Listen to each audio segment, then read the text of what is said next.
Penyelesaian persamaan segitiga. Cikgu hendak menunjukkan cara untuk menyelesaikan 3 soalan persamaan segitiga di sini. Di sini kita hendak mencari nilai theta. Nilai theta di antara 0 dengan 360 darjah. Biasanya nilai theta yang dimaksudkan itu adalah melebihi satu nilai. Mari kita mulai. Soalan pertama. Tangent theta ialah negatif 0,6.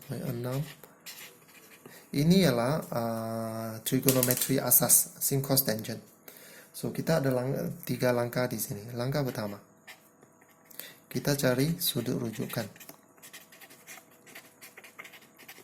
Sudut rujukan kita boleh cari melalui kalkulator. Bagaimana? Apa kita akan buat ialah kita akan tekan shift tangent. Ini adalah tangent. Shift tangent 0.4663.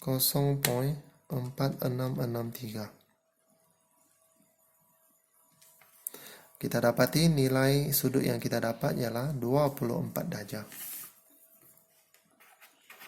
Apabila kita tekan kalkulator, 25 darjah. 25 darjah. Apabila kita tekan dalam kalkulator, tanda ini jangan kita tekan. Sebab tanda ini digunakan untuk menentukan kedudukan. Sekarang kita tahu sudut rujukan ialah 25 darjah. Langkah 2. Dan kita tahu SSTK. Tangent bernilai negatif dalam sukuan kedua dan sukuan keempat. Kalau dalam sukuan ini ialah sudut rujukannya. Kalau dalam sukuan keempat ini ialah sudut rujukannya. Sudut rujukan sentiasa berhampiran dengan paksi X. Maka langkah ketiga. Sudut yang kita maksudkan di sini ialah kita mesti ukur sudut dari paksi X. Sudut yang pertama.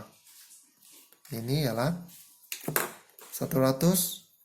Sudut theta yang pertama ialah dari sini sampai sini, yaitu 180 darjah tolak 25 darjah. Maka sudut yang pertama ialah 155 darjah. Manakala sudut kedua pula, kita mesti mula dari sini juga dan dipanjangkan sampai garisan kedua. Sudutnya ialah 360 darjah tolak 25 darjah. Dalam kes ini kita dapat nilainya ialah 335 darjah. So, di sini kita ada 2 jawapan. Soalan kedua pula. Soalan kedua. Cosec 2 theta sama dengan 1.4142. Kita dapati ini bukan sudut asas. Ini bukan trigonometri yang asas, yaitu sin cos tangent. Maka kita kena tukar ini jadi yang asas. Cosec ialah 1%. 2 theta kita masuk balik. 1.4142. So, di sini sin 2 theta dapati ialah 1 bahagi 1.4142, kita dapati 0.7071. Apabila kita sudah dapat trigonometri yang asas sin cos tangent, maka kita ada langkah 1, langkah 2, dan langkah 3. Langkah 1, sudut rujukan. Kita akan tekan kalkulator. Sin. So, kita akan tekan shift sin. 0.7071.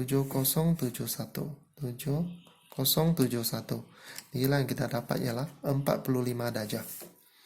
45 darjah. Next, kita mesti melukis. Ini tandanya positif. So, SSTK. Sin positif berada pada sukuan pertama dan sukuan kedua. Labelkan sudut rujukan. Maka langkah ketiga. Sudut yang kita mau cari 2 theta. Ini adalah 2 theta.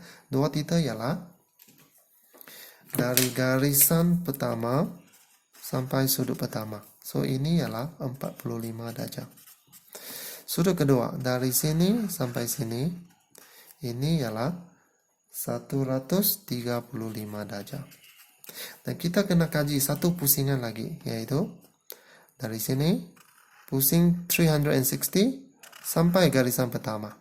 So, sudut ini ialah 360 darjah tambah 45 darjah. Maka kita akan dapat ini ialah 405 darjah. Kita pertimbangkan satu sudut lagi, yaitu dari sini pusing satu kali, dan sampai garisan yang kedua. So, 360 darjah tambah 135 darjah. Maka kita dapati sudutnya ialah 495 darjah. Dua theta ialah ini. Sudut theta ialah 45 bahagi 2. Kita dapat 22.5 darjah. Ini pula ialah 67.5 darjah. Ini bahagi 2. 202.5 darjah. Yang last kali bahagi dengan 2, kita dapati ini adalah 247.5 darjah. Dan penyelesaian dia ada 4 jawapan. Soalan yang ketiga. 2 cosec X tambah 3 sin X sama dengan 7. Begitu juga, kita dapati ini bukan trigo yang asas, sin cos tangent. Maka kita kena buat penukaran. 2 cosec ialah 1 per sin X tambah 3 sin X sama dengan 7. Cuba kita hapuskan pecahan. Maka kita kena darab sin X, darab sin X, darab sin X. Apa yang kita dapati? Darab sin X, ini adalah 2. Ini adalah 3 sin X. Darab sin X. Ini adalah 7 sin X. Kita darab semua dengan sin X. Darab dengan sin X. Darab dengan sin X. Di sini 3 sin X darab sin X kita ringkaskan menjadi sin square X sama dengan 7 sin X.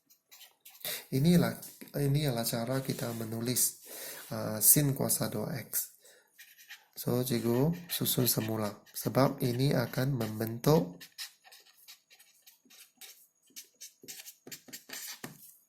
kita melakukan sedikit penggantian. Di sini kita boleh buatkan penggantian. Y sama dengan sin X. Maka kita dapati 3Y square. Ganti di sini. 3Y square. Tolak 7Y. Tambah 2 sama dengan 0. Ini akan menjadi persamaan kuadratik. So, cikgu faktorkan. Di sini persamaan kuadratik ada banyak cara penyelesaian dia. Tapi di sini cikgu gunakan pemfaktoran. Ini adalah cara yang paling senang sekali. So, Y sama dengan 1/3 atau Y sama dengan 2. Maka kita kena tukar balik. Apa itu Y?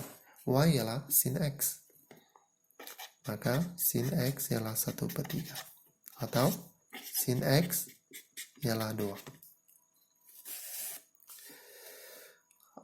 Sekarang, maka kita sudah tukar balik kepada sin trigonometri asas. So, di sini kita kena buat 3 langkah. Langkah 1, langkah 2, dan langkah ketiga. Ini juga.